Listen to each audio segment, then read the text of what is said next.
beam and joist. That's the new word I learned. So this is what we will be doing today.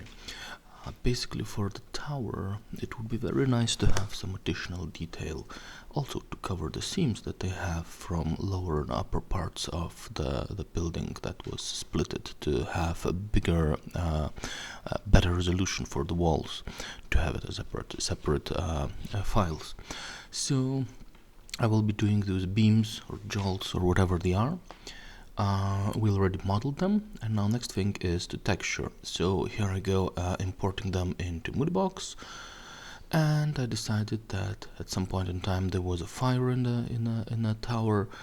It's just more interesting to have something burned, maybe visually. So I tried to kind of just draw a texture, just use the texture of burnt wood, and try to draw it on the model.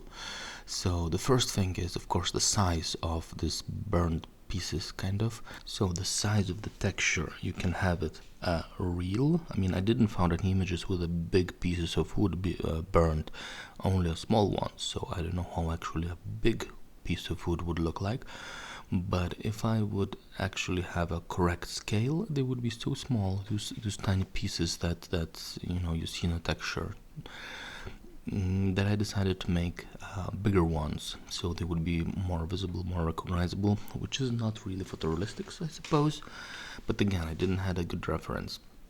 Okay, so a Moodbox. What's the problem with Moodbox is basically I draw a texture, then I need a normal map, and it has no relation to my texture. Of course, I could use something like Crazy Bump or something like that to try to extrapolate normal maps from the texture, but I found a better way. I just used 3D Code.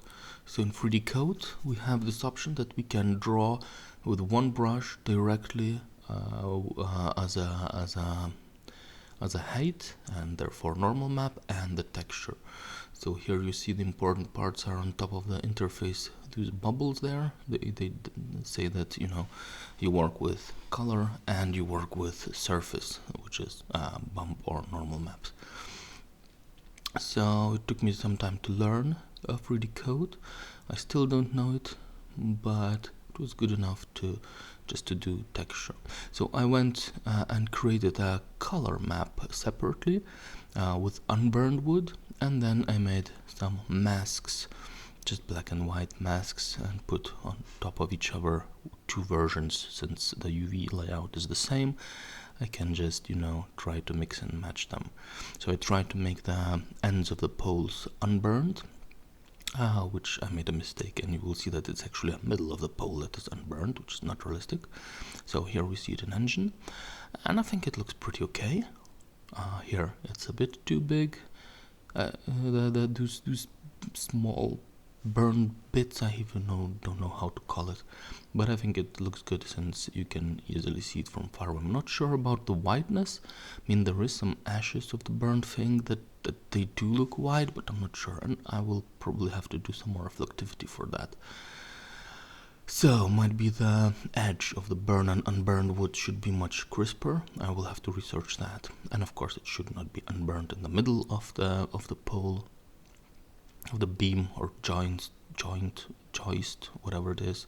It should be on the corners. So more research to be done and more work, and we can climb on those things. Apparently, I'm not sure if it's a good thing or bad thing.